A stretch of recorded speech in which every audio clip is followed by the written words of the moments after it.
Which raises the question, many friends of yours who worry about Jordan and you, they worried about you at the time because of what was happening in the Arab Spring, and you were the first to say you believed in the Arab Spring and you represented the Arab Spring, and you had listed a series of reforms that you thought were important for your government and for your people. What does the King of Jordan fear within his own country and the threat to him and his country? I don't fear much. I have the confidence in my people. I have confidence in God. I think the question you want to probably ask is what keeps me up at night. Yes. Thank you. If you're looking from the challenges of what's going on in the region, you know, we had this issue of fighting ISIS. We were part of an air coalition. Just little anecdote.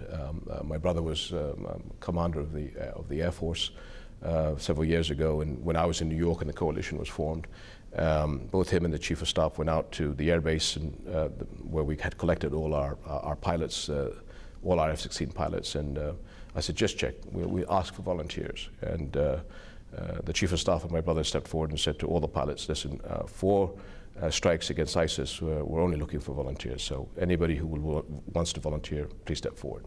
Every single pilot raised his hand and stepped forward.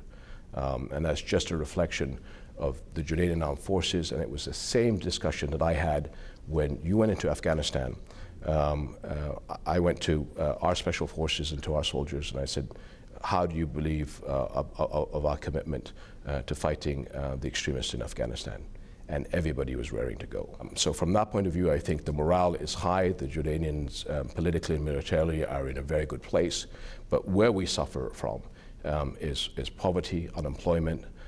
The economy is struggling, mainly because of the large number of refugees and the energy. I want to come to that. Just one question before that. So what keeps me up at night is the economy, poverty and unemployment, and our people suffering because of the burden of refugees.